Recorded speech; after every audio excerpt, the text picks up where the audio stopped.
as you know, itutuloy po natin yung pong ating pong pinag-uusapan dito sapagkat nag-series po tayo rito ng End Times. So, maliban lang po nung linggo dahil may special day po tayo, yung Mother's Day. Pero nung pong nakaraan na sinundan ng Mother's Day, ang topic po natin is about rapture. Kung kayo po'y naririto, yun po ang pinag-usapan natin kung paano po daw tayo ay ano ba yung tawag doon? Dadagitin, okay, at iaangat at sasama po tayo ng Panginoon sa alapaap. O, yun po yung napag-usapan natin if you still remember that. Ngayon po, ang pag-uusapan naman po natin ay napakahalaga rin pong bagay, just to give you the information, sapagkat marami po kasi sa atin, kahit po matagal ng mananampalataya, ay kulang pa rin po tayo doon po sa kaalaman, doon sa mga bagay na mangyayari sa mga huling panahon. At least kahit pa paano, we have the idea, no? Glimpse of idea na masasabi natin na, napag-usapan na namin yan. At ito po pala yung pwedeng mangyari. At ang pag-usapan po natin ngayon ay pinamagatan po natin the judgment seat of Christ. No? At tawag po dyan naman on the other po na Bema judgment. Maraming tao, mga kapatid, ang natatakot kapag naririnig po nila yung salitang paghuhukom o judgment. Ang nasa isip po agad nila, punishment, condemnation, and hell. But the Bema judgment, o yung tinatawag po natin, the judgment seat of Christ is different. Kakaiba po ito doon sa tinatawag po nating Great White Throne Judgment. No? This judgment is exclusively for the believers. For those who have already been saved by grace through faith. Ito po yung panahon na kung saan ang bawat Kristiyano ay haharap po sa ating Panginoon para tanggapin yung gantimpala mula po sa ating pong Diyos. All of us will stand before Christ to give an account kung paano natin ginamit ang buhay po natin, ang oras natin, ang talento po natin, ang paglilingkod natin sa Diyos. Hindi po para parusahan po tayo, kung hindi po para gantimpalaan tayo. Kaya nga po mga kapatid, napakahalaga na meron po tayong nagawa para po sa Diyos. Meron tayong ginawa sa kaharian ng Diyos. Yung naging tapat tayo sa gawain sa Diyos. Yung tayo ang ginamit din ng Diyos para maligtas din yung maraming kaluluwa. At kung paano rin po tayo namuhay bilang mga mananampalataya o Kristiyano. So ngayon pa lang mga kapatid, no? Ahead of time, nagpapasalamat na po ako sa mga kapatiran po natin na naglingkod po sa Diyos na walang panghihinayang. Yung nagtiwala po sa Diyos na wala pong pagtatanong. Yung sumuporta sa gawain ng Diyos kahit sila mismo ay meron din pong pangangailangan. So church, ito po yung gusto kong sabihin sa inyo. And listen to this. Bear with me. Kung iniisip po ninyo na sa lahat ng ginawa ninyo, natalo kayo, nawalang kayo, napagod lang kayo, at nasayang lang ang lahat ng ginawa po ninyo, yan po'y blatantly kasinungalingan ng dyablo. Lahat ng yan ay recorded in heaven dahil yan po ang basihan ng Diyos kung paano po niya tayo gagantimpalaan. At doon naman po sa mga Kristiyano na pinanghinayangan po nila ang Diyos, sa mga pwede nila sanang ginawa, sa kanilang mga oras at panahon, sa kanilang ability, talent, o sa kanilang mga resources. Dahil ganun lang po nila gustong tratuhin ang atin pong Diyos. At hindi natin kayang ipagtiwala ang lahat sa Kanya. Tayo rin po ang aanin nito sa huling panahon. At sa oras na yon, magsisiman tayo, huli na. Totoo ba yung sinasabi ko, mga kapatid? May basihan ba tayo? Tingnan po natin sa teksto natin. 2 Corinthians 5:10. For all of us must appear before Christ to be judged by Him. We will each receive what we deserve according to everything we have done. According to everything we have done, we will each receive what we deserve, good or bad, in our bodily life. Sa Tagalog, sapagkat bawat isa ay haharap sa hukuman ni Kristo upang tumanggap ng kaukulang ganti sa kanyang ginawa. Mabuti man o masama, nang siya'y nabubuhay pa sa daigdig na ito. So nakita po ninyo lahat tayo, sabi ron, all of us, bawat isa ay haharap sa hukuman ng Diyos. Para saan? Dito po niya ipapahayag. No? Dito ipapahayag ni Lord ang lahat. Romans 14:12, so then each of us will give an account of himself to God. In Tagalog, kaya't lahat tayo ay magbibigay sulit sa Diyos. Our works will be tested. Our motives will be revealed. And our faithfulness will be rewarded. At ang unang susubukin po sa atin ay iyan. The testing of our works. The fire itself will test the quality of each man's work. Yan po yung nakasulat sa 1 Corinthians 3:12 and 13. Kung basahin po natin. May magtatayo na gagamit ng ginto, pilak o mahalagang bato. Mayroon namang gagamit ng kahoy, dayami at pinaggapasan. Makikilala ang uri ng gawa ng bawat isa sa araw ng paghukom. Sapagkat ang araw na yon ay iyahayag ng apoy na siyang susubok at maghahayag ng tunay na uri ng gawa ng bawat isa. Verse 14, kung ang itinayo sa ibabaw ng pundasyon ay manatili, ang nagtayo nito ay tatanggap ng gantimpala. Ngunit kapag nasunog, mawawalan siya ng gantimpala. Take note, gayon man maliligtas siya, lamang ay parang nagdaan sa apoy. Ang sabi po rito, if the work survives the fire, the builder receives a reward. If the work is burned up, the builder suffers the loss of reward. Despite the loss, ang sabi rito, the believer is still saved, but as though fire. Ano daw po yung mga gawa natin na may gantimpala at hindi natutupo? Binanggit dito, yung yari sa ginto. Build with excellence and sincerity. Yung tulad ng silver, done with the right motives. Like precious stone. Kung paano natin sinunod ang Diyos at kung paano natin minahal ang mga salita ng Diyos. Done through the power of the Holy Spirit. Doon po ikinumpara. Okay? Yung mga daw bagay na ginawa natin na hindi masusunog. Eh ano naman yung mga gawang masusunog na walang gantimpala? Yun daw pong yari sa kahoy. Ano po yung mga yari sa kahoy? Ito po yung mga selfish motives. Works done for human praise and recognition. Para sa sariling kapurihan. Kasi yan ang nature natin eh. Gusto natin tayo yung nasa nakikita, tayo yung napaparangalan, tayo yung napupuri. Gusto natin kapatid, hindi tayo makagagawa nang wala tayo sa spotlight. Kaya hangaan mo yung mga tao na may ginagawa behind the closed door. Tama po ba? Yung mga makikita mo na hindi sila mapapansin. Sino papansin sa mga naglilinis ng banyo? Sino ang mapansin sa mga naglilinis dito? Wala. Pero mas madalas makikita tayo saan? Sa spotlight. Which is wala namang masama yun dahil doon po tayo tinawag ng Panginoon.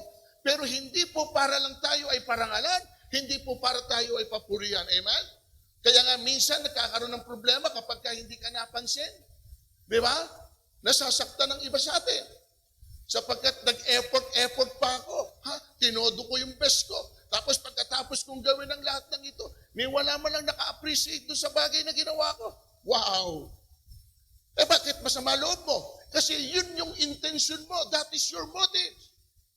Sapagkat kung wala kang ganong klase ng motibo, kapatid, sa lahat ng ginawa mo, may pumansin man sa iyo o wala, pinuri ka man o wala, dahil ginawa mo ito dahil po sa Panginoon, then you have nothing to worry. Wala kang dapat na ipag-alala. Bakit? Hindi ko ginagawa ito para kukunin ko yung applause ng tao. Hindi ko ginagawa ito para lamang papurihan niyo ako. Ginagawa ko ito dahil ito yung paraan ko lang kung paano ko pwedeng pasalamatan ng Diyos sa lahat ng magandang bagay at mabuting ginawa niya sa aking buhay. Amen? Dapat malinaw po yan sa atin pong lahat na ginagawa natin. Kasi kung meron pong halo yung bagay na ginagawa natin at kapag hindi po nangyari yung pong ine-expect natin from them, so doon po ngayon tayo nagdaramdam. Kasi meron po tayong inaasahan sa kanila. O ano po yung mga masusunog? Yung yari sa hay, yung pong dayami. Ano po ito? For corrupt reason. Lahat pakunwari at pakitang tao. Yung wala talagang pag-ibig sa Diyos. Yung mga yari daw sa stroke, yung pinagapasan. Ito yung mga carnal efforts. Works done in one own strength rather than through the Holy Spirit. Yung masyado kang nagtitiwala na sa sarili mong kakayahan at hindi ka na nagdidepende sa tulong ng banal na Espiritu as if you can do it by yourself. Yun po yung sinasabi nito, darating ang araw, masusunog mga kapatid. Amen. Sa oras na ito ay pinadaan ng Diyos sa apoy. Kaya nga kailangan matalino po tayo sa lahat ng bagay na ginagawa natin. Ulitin ko ito. Okay? Sapagkat meron po akong another topic patungkol po dito. Ang title nga po nito, sa huli ang pagsisisi. Ito po mga kapatid. Kaya mo hindi natin maitodo yung bagay na gusto mong gawin para sa Panginoon kasi nanghihinayang tayo. Subukan yung wala yung panghihinayang. Kung hindi lahat ng meron ka, ibibigay mo dahil deserving ang Diyos sa paglilingkod ng bawat isa sa atin. Tama hindi? Tama hindi? Bunga rin ng pagmamahal. Bakit ang magulang ibinubuhos at itinataya ang lahat para sa kanyang anak? Para sa kanyang pamilya. Why? Because they love them. Amen? Amen? Yun lang po yung... Bakit ko panghihinayangan yung taong mahal ko?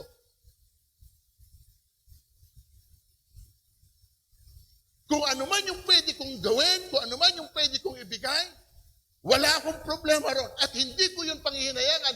Ginawa ko yun out of love.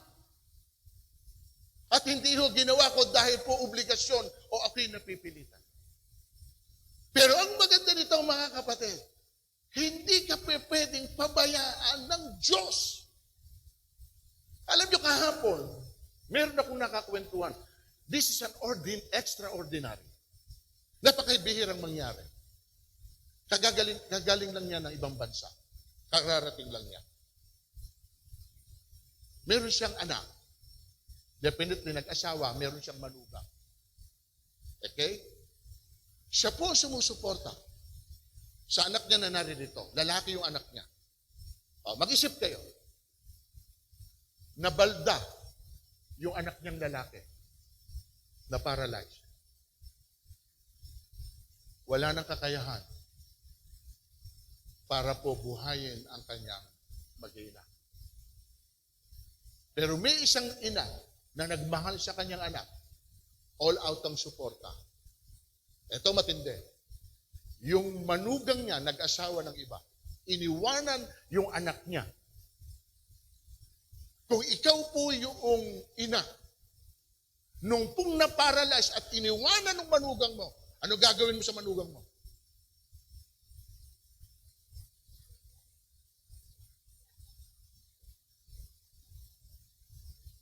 Normal reaction. Siyempre po, nung ma-paralyze ang anak mo, iniwanan, dahil wala na kakayahan, he cannot perform anymore. At dahil bata pa, humanap ng iba. And you know what? Kung bakit nasabi ko, extraordinary. Kahapon, kasama ko, pumain kami. Kasama niya yung manugang niya, kasama yung asawa ng manugang niya, kasama yung anak nito. Sinusuportahan niya. Bakit? Ba't ho ako nagawa nyo? Ganon ko sila minahal.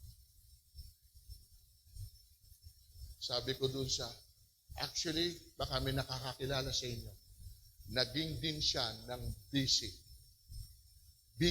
ng Baliwag University. Bermas ang apelido, Bermas. Nakita niyo, kausap ko kahapon, sabi ko, ma'am, saludo ako sa iyo. Isipin mo, iniwanan na yung anak mo, ng manugang mo, nag-asawa ng iba. Ngayon, kasama mo yung manugang mo at kasama sa sinusuportahan mo. Sa akin, patay na yung maya. Isipin mo yung anak kong mahal na iiwanan mo dahil na-paralyzed lang. Can you imagine that? No, bakit ko naisingit ito ng konti? Kasi hindi ho yun ordinary. Kayo nga ang nagsalita, magagalit kayo eh. Biro mo, kasama kahapon, kasama pa namin kumakain. Kung ako yung biyanan nun, lalagyan ko ng lason yung pagkain, mamatay na kayong dalawa. At doon lang ako nakakita. Sabi ko kay ma'am, kung kayo biyanan ko, nako ma'am, mamahalin ko kayo ng gusto. Bakit? Bibihira ang ganyang klaseng biyanan. Amen? Yun ang sinasabi ko sa inyo. Hindi nyo panghihinayangan kung mahal nyo. Hindi kayo manghihinayang sa oras na inilalaan nyo. Hindi kayo manghihinayang sa mga bagay na ginagawa nyo para sa Kanya. Kasi you are motivated by love. Sabihin mo sa katabi mo, love lang. Alam mo, susi ng lahat? Pag-ibig lang ang... Sundan naman yun. Pag-ibig lang ang susi ng... Diba? Yun lang. Pag-ibig lang, pagmamahal lang. At kung totoong nagmamahal tayo sa Diyos, mga kapatid, no question asked. Gagawin mo yung pwede mong gawin dahil nagmamahal ka sa Diyos. At ang maganda ito, akala mo ginagawa mo lang yon for nothing. Sapagkat ang Panginoon kahit kailan, pag may ginawa ka para sa Kanya, hindi niya pwedeng hindi ka niya balikan sapagkat hindi siya kahit kailan magkakaroon ng utang na loob sa atin. Hindi. Kaya nga, eto po, mayroong reward. At yung reward na ito, earned by faithful service. Ang BEM adjustment rather, ay parang graduation. Panahon ng pagtatapos at panahon ng gantimpala. Nakita niyo po ba yung mga crown na yan? Yan po ang ibibigay sa atin bilang ating rewards. At yan, mga kapatid, gantimpala na yan, ang tatanggapin natin. At yan din ang iaalay natin sa harapan ng ating Panginoon pagdating ng araw na yon. Do you know that? Kaya nga, ano ba yung ginagawa niyo sa Diyos? Hindi man maliit na bagay. Pero pag malinaw sa'yo, tingnan nyo ito. Bakit po naglilingkod tayo sa Panginoon, giving our best, even our own lives, kahit wala tayong nakikita pa nakapalit doon sa bagay na ating ginagawa? Madali kasi ang maglingkod kung nakikita mo na kung ano ang reward at gantimpala. Halimbawa, ganito. Lahat ng maglilingkod dito sa church ng El Elyon, kada buwan ay tatanggap ng kalahating milyon. Hindi ka maglilingkod. Baka marami sa atin nagtatrabaho, iwanin trabaho eh. Bakit? Maglilingkod na lang ako. Bakit? May kalahating milyon. You get my point? Now, naglingkod ka hindi dahil mahal mo, yung paglilingkuran mo, naglingkod ka dahil merong reward na nakikita ka sa paglilingkod mo. You get the point? Now, ba't walang sinasabi ang Diyos? Ang sinasabi lang ng Panginoon na paglingkuran mo pa. Naksundin mo ang inuutos ko sa'yo. Gawin mo lang anak yung pinagagawa ko sa'yo. Pero bakit wala siyang ino-offer? Sapagkat gusto ng Diyos na matest niya na yung bang gagawin mo ay dahil sa pagmamahal mo sa akin o dahil meron akong ibibigay sa iyo. Diyan po tayong minsan tinetest ng Diyos. Kaya nga nagpapasalamat ako sa mga kapatid natin dito na kahit wala pa kayong tinatanggap na kahit na, pero hindi matatawaran yung klase ng suporta, ng pagmamahal, yung bagay na ginagawa niyo sa Panginoon kahit walang nakakakita. Alam niyo bang araw-araw may pumupunta rito at umaakyat sa gitna ng init ng araw at inaayos yung bubong natin dahil tumutulong. Pero walang nakakakita niyo. At minsan yung gumagawa ron, sarili pa nilang expenses. Hindi hiningi kahit kanino. Sila pa ang bumili. Ba't nila nagagawa yon? Meron bang in-offer sa iyo, Panginoon, na bibigyan ka kapalit ng bagay na ginawa mo? Wala. Pero yan ay bunga ng pagmamahal nila sa Diyos. Kilala kayo ng Diyos, mga kapatid. Hindi ko kayo babanggiting isa-isa. Pero kilala kayong lahat ng Panginoon. Lahat ng naririto. Lahat ng nagmamahal sa Diyos din. Lahat ng ginagawa, yung lahat ng pwedeng gawin at suporta na pwedeng gawin para sa Panginoon. Na walang anumang pong pagtatanong, bunga lang ng kanilang pagmamahal. Alam lahat yan ng Diyos. So ito po mga kapatid, gagawin po natin yan pagdating ng araw. Tinan niyo ito. Kaya napakahalaga na meron tayong tatanggapin any one of those crown na pwede ho nating tanggapin. O, ito po, tingnan nyo. Habang umaawit sila ng papuri, parangal at pasasalamat sa nakaluklok sa trono, ang nabubuhay magpakailanman. Verse 10, ang 24 na matatanda na may nagpapatira pa sa harap ng trono at sinasamba ang nakaluklok doon, ang nabubuhay magpakailanman. Ano ginagawa nila? Inaalay nila ang kanilang korona sa harap ng trono at sinasabing, verse 11, karapat-dapat kang tumanggap ng paggalang at pagkatikawan. At ayon sa iyong kagustuhan, sila'y ninalang mo at eto po tayo.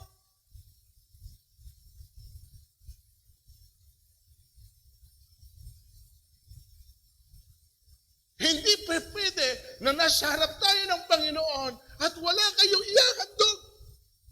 Deuteronomy 16:16, huwag kayong lalapit sa akin na empty handed. In respect and honoring who I am to you, being your God.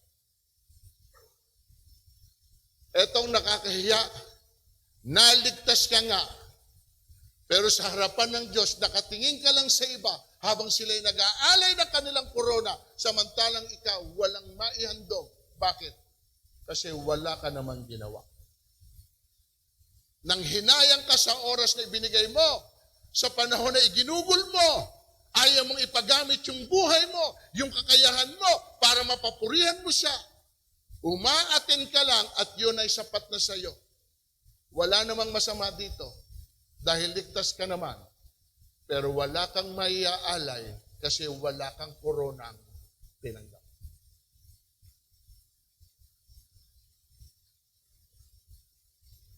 Lahat naman tayo graduate. Graduate ng grade 6, graduate ng high school, graduate ng college. Tama? Nakagraduate naman. Pero nandun lang sa upuan habang yung mga kaklase mo akyatan ng akyatan sa stage at panayang sabit na awan. Samantalang ikaw, 74.99 ang grade. Pasa. After ka lang naman sa pasa. Hindi ka naman after doon sa reward at saka timpalan. Kaya perfect ang attendance mo. Yun lang. Perfect ang attendance. Yung iba nga, hindi nga ma-attend pa.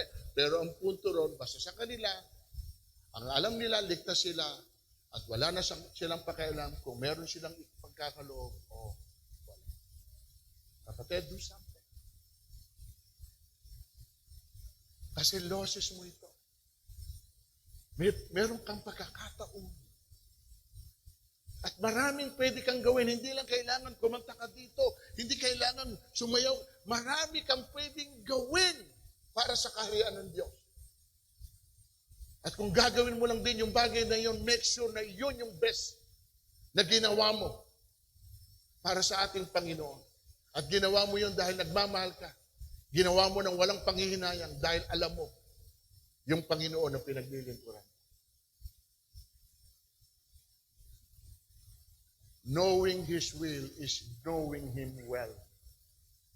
Tatandaan niya.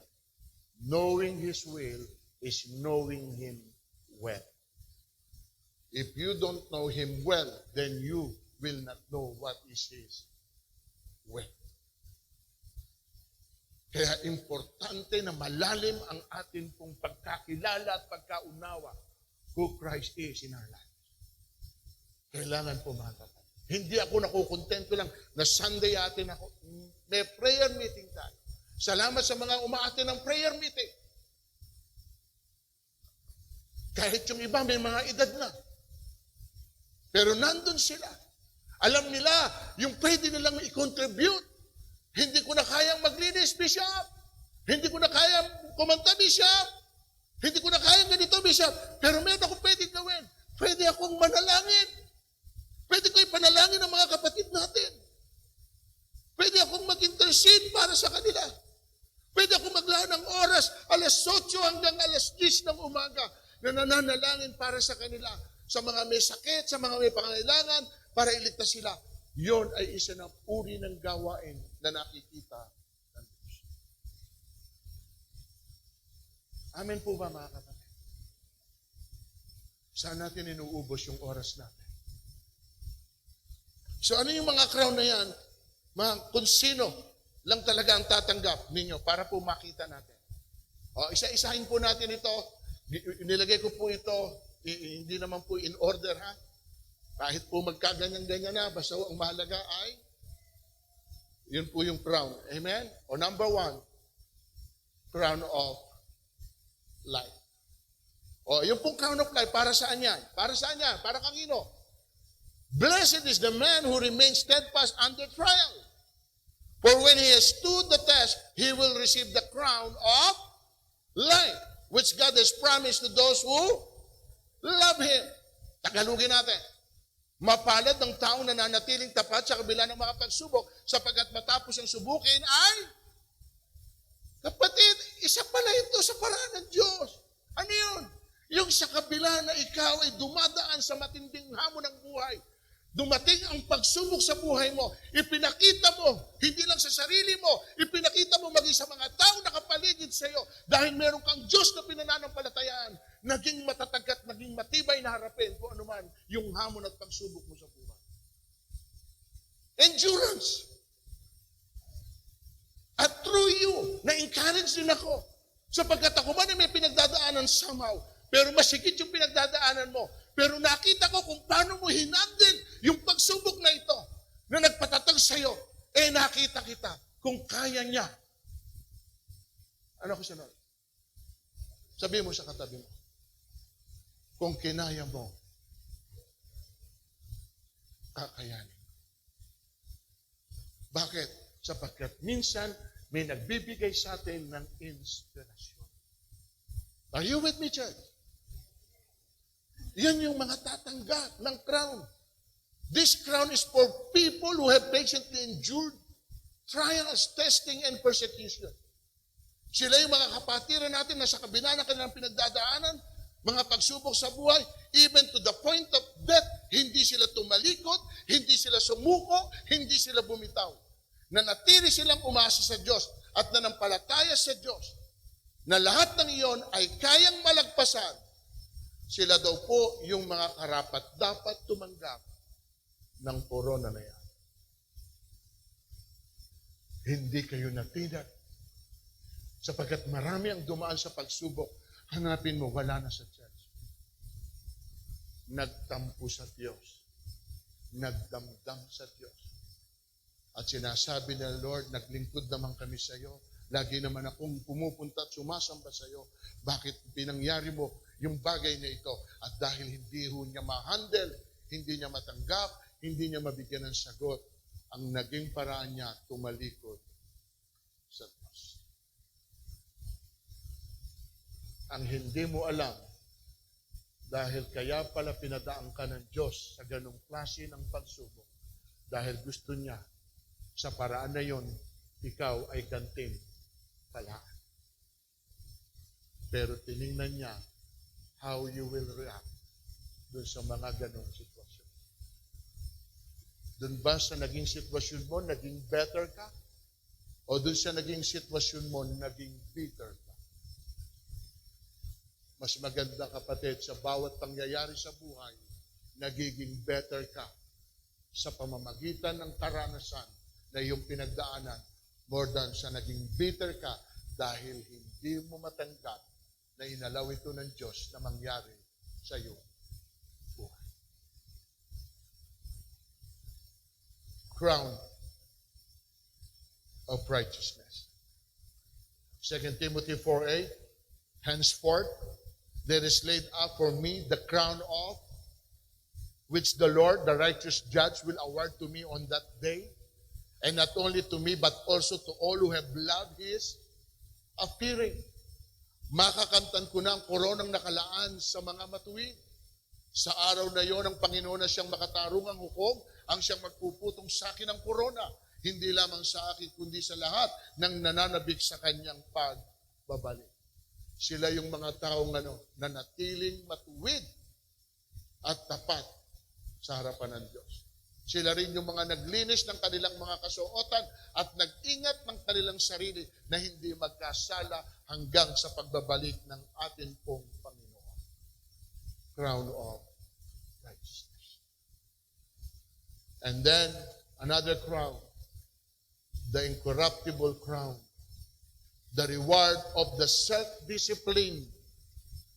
Ito po yung gantimpala sa mga Christian who demonstrate self-discipline, perseverance, and faithful service to God.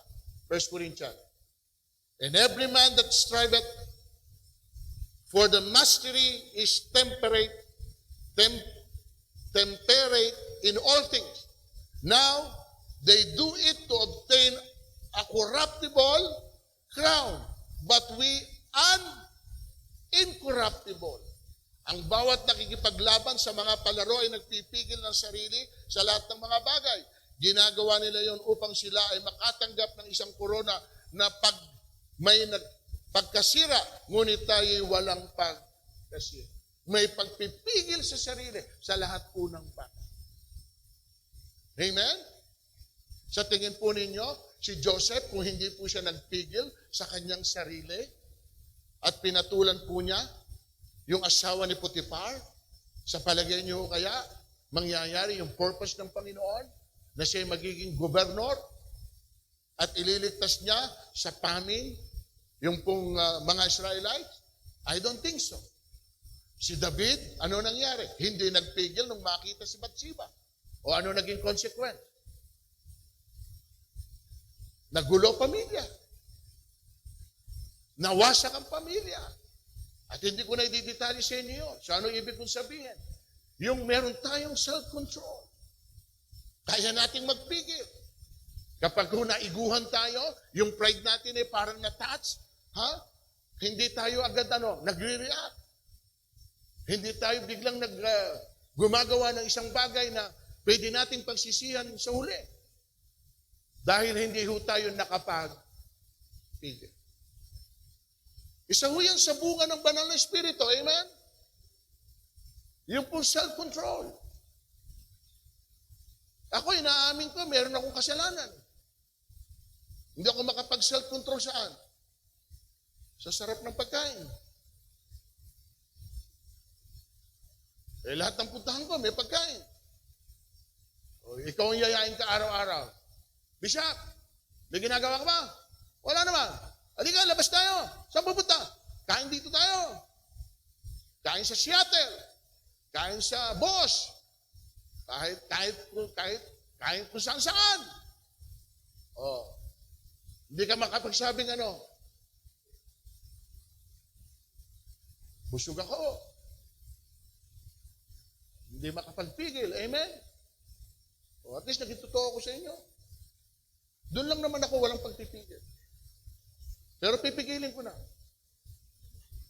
Pag nakita nyo na ako ay parehatang salungat.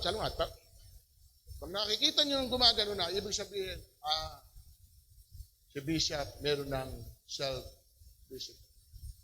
Si Bishop meron ng pagpipigil. Pero kasi madalas ganito nangyayari sa atin. Pag nasa harap mo yung pagkain at masarap, ano sinasabi mo? Lord, pasensya na muna ngayon. Bukas na lang ako ano muna ngayon? Ano tawag doon? Cheat ba? Ano ba tawag doon? Cheat day lang muna ngayon. Araw-araw, puro cheat day. Hindi ka na nakaayos. Amen, mga kapatid? Ito po yung mga tatanggap ng corona. Coronang ito ay para sa mga mananampalatayang hindi nagpadala sa pita ng laman. Namuhay na may disiplina at may pagpipigil sa sarili. Mas pinili nilang sundin ang kalooban ng Panginoon sa pamagitan ng isang disiplinado at tapat na pamumuhay. And here is the final one, o meron pang dalawa. Crown of glory. Do you learn something so far? Meron ba kayo natututunan? O at least you have the idea na meron tayong crown, amen? O kapag tinanong ko sa inyo, ano po yung 5 crown na yon? Alam nyo kaya nyo sabihin? Ha? O crown of thorn? Amen? O ito sabi niya, crown of glory. Sino po yung may tatanggap niyan? O ito, be the flock of God, which is among you, taking the oversight thereof, not by constraint, but willingly, not for filthy lucre, but of a ready mind. And when the chief shepherd shall appear, you shall the crown of glory that fades not away. O ano po yan? Mga kapatid, ano yan? Eto, tagalogin natin. Napangalagaan ninyo ang kawan ng Diyos na nasa inyong pangangasiwa, na maglingkod bilang tagapangasiwa, hindi sa pilitan, kundi bukal sa loob, ayon sa kalooban ng Diyos. Hindi dahil sa mahalin na pakinabang, kundi may sigasig. Huwag kayong maging Panginoon ng mga pinangangasiwaan ninyo, kundi kayong maging mga halimbawa sa kawan at sa pagpapakita ng punong pastol. Tanggapin nyo ang hindi kumukupas na putong ng. So this crown is for every person who feeds the flock, including pastors, apostles, prophets, evangelists, teachers, ministers, and every person carrying out the Great Commission. And this crown represents the reward for those who have faithfully served God and His people, preaching the gospel and caring for the flock. Sila yung mga ginamit ng Lord. Sino yun? Yung mga nangangaral at nagtuturo ng salita ng Diyos. Yung mga nagbabahagi. You don't have to be a pastor or an apostle or an evangelist for you to be able to share the gospel to anyone. As long na meron po kayong heart of compassion, kaya po ninyong gawin. And entitled din po kayo dito po sa crown na ito, crown of glory. Dahil may mga tao, yung kamukha ni Sister Tere, talagang all throughout ng buhay niya, wala siyang kakayahan para magsalita, pero kaya niya na mag-imbita. At napakarami na rin po niyang nadala sa Panginoon sa lugar na ito. Even si Sister Ann, bago lang po yung kapatid natin na Sister Ann, pero napakarami na rin po niyang nadala para po sa atin pong Panginoon. So yun po ang ibig ko sabihin. Hindi mo kailangan maging isang pastor na tumatayo nangangaral. Kung wala kang kakayahan na magsalita, pero may kakayahan ka na sila po ay imbitahan, samahan, kasama po kayo doon sa pwedeng bigyan ng crown. At ito po yung panghuli, mga kapatid. The crown of rejoicing. Thessalonians 2:9. For what is our hope or joy? A crown of rejoicing. Are not even yet the presence of our Lord Jesus Christ as His coming? Wala kaming ibang pag-asa kundi kayo. Kayo lamang ang aming kaligayahan. Kayo lamang ang putong na tagumpay na may pagmamalaki namin sa harapan ng Panginoong Yesus pagparito niyang muli. So mga kapatid, the crown of rejoicing, often called the soul winner's crown. It is specifically associated with witnessing and leading others to faith in Jesus Christ. So yun po pala mga kapatid. Kaya napakahalaga.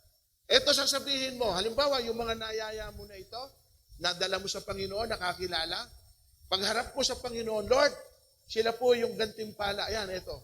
Sila po yung akin pong mga nasyaran. O ano sabi ron? Kayo yung gantimpala na maiharap ko sa harapan ng ating Panginoon. Bakit? Kasi through my life, nakakilala sila. Hindi babaliwalain po yun ng Panginoon. At bakit po rejoicing mga kapatid?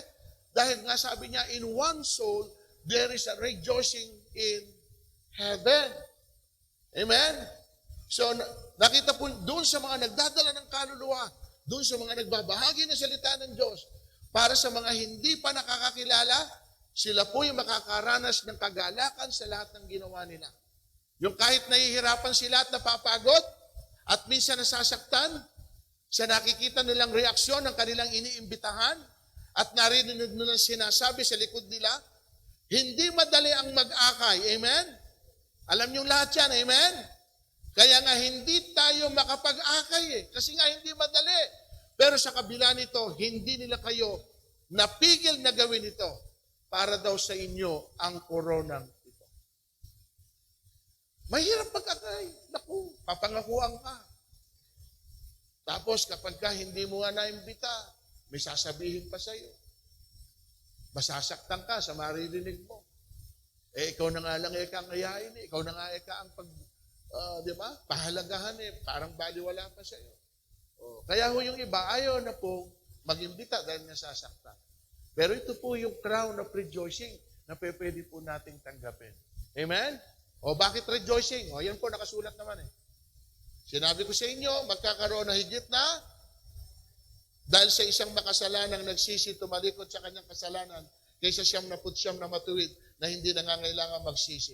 Nasabi ko sa inyo, ganun din ang kagalakan ng mga anghel ng Diyos dahil sa isang makasalanang nagsisi, tumalikod sa kanyang kasalanan.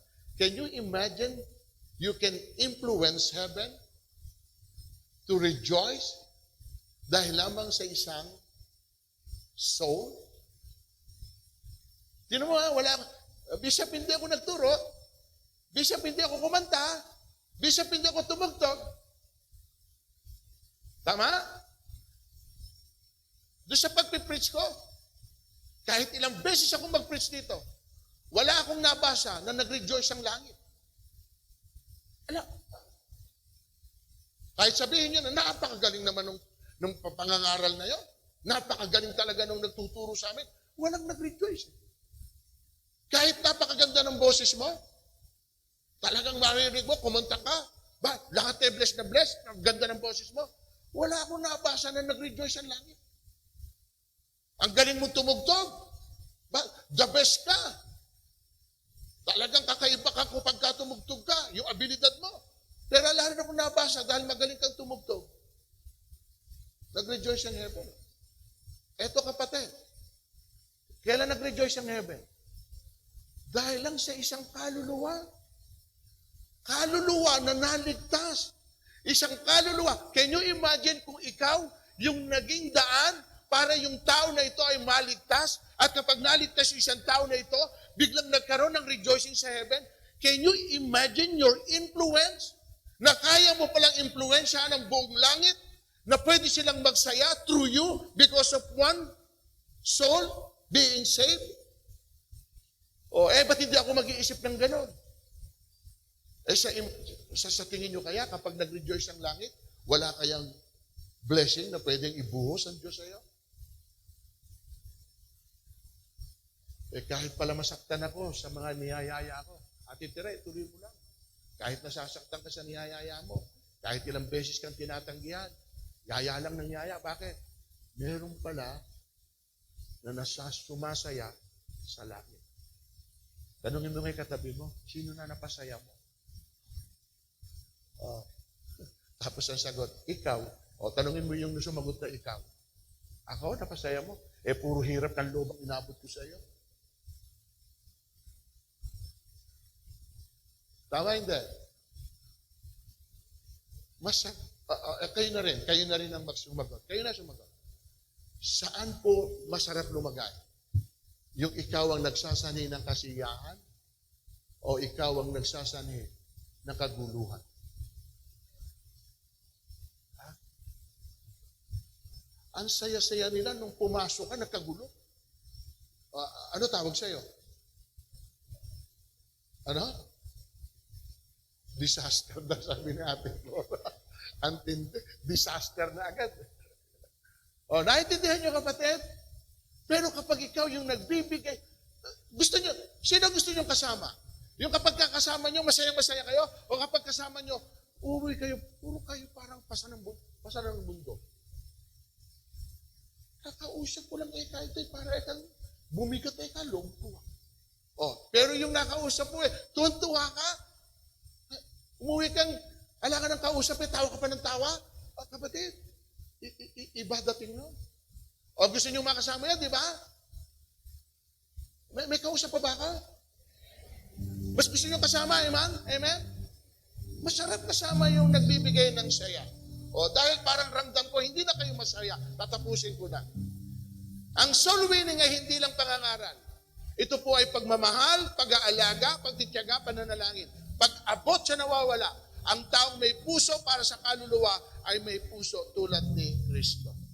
Konklusyon, ang 5 koronang ito ay kumakatawan sa iba't ibang aspeto ng buhay Kristiyano. At sa mga gantimpalang ito, kalakip ang tapat na paglilingkod sa Diyos, pananampalataya at pagsunod. Naway pagsikapan nating mamuhay ng kalugod-lugod sa Diyos nang matanggap natin ang mga gantimpalang Kanyang ipinangako sa mga nagmamahal sa Kanya. The possibility of loss. Ngunit kung masunog, mawalan siya ng gantimpala, gayon man, maliligtas siya. Lamang ay parang nagdaan sa apoy. Naligtas pero walang gantimpala. Ibig sabihin, nasayang ang maraming pagkakataon, pero hindi nagamit ng tama ang buhay para sa Diyos. Malinaw naman dito, isang araw haharap tayong lahat sa Diyos sa Bema Judgment. At hindi niya tatanungin kung anong meron ka. Ang tatanungin niya, ginamit mo ba ang buhay mo nung nabubuhay ka sa lupa para sa akin? Tanong, ano dahilan ng Diyos? Bakit nilikha ka? Why the Lord created you? What is His purpose and reason? Kasi hindi lilikha ang Diyos at gagawa ang Diyos ng isang bagay na wala ho siyang dahilan. Lahat ng kinreate niya may dahilan.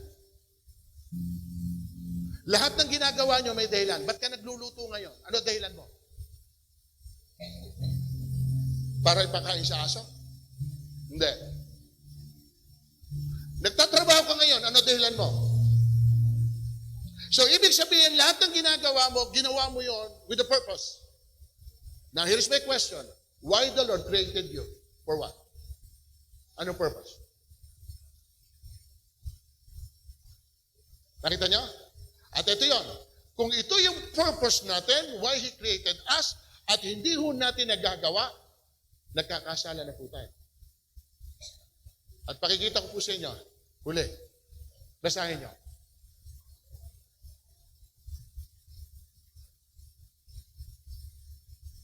Yung aking nilikha ay sa aking kaluwalhatian.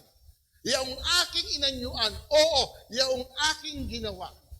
He created you and me for His glory and honor. Ang ine-expect pala ng Diyos, kaya nilikha niya tayo, ay para tayong Kanyang nilikha ay magbigay ng karangalan sa atin pong dakilang Diyos. Amen? At yun yung very reason, that is your purpose. At kung hindi nangyayari, yung purpose natin, kung bakit tayo nilikha ng Panginoon, liable tayo. Meron tayong pananagutan sa Diyos. Meron 2 klase ng kasalanan, sin of commission and sin of omission. Ang sin of commission, kapatid, commit, coming from the word commit. Lagi nating nagagawa. Lagi tayong nakagagawa ng kasalanan. Natural yun. Pero yung sin of omission, ito matindi. Yung alam mong tama at mabuti, pero di mo ginawa. that is sin of omission. Ano yon? Mabuti pala tama na parangalan mo ang Diyos, pero hindi mo ginagawa, then nagkakasala ka sa area na yun. Amen po? So yan po yung purpose natin. At yan po ang topic natin tungkol sa judgment seat of Christ or tinatawag natin Bema judgment.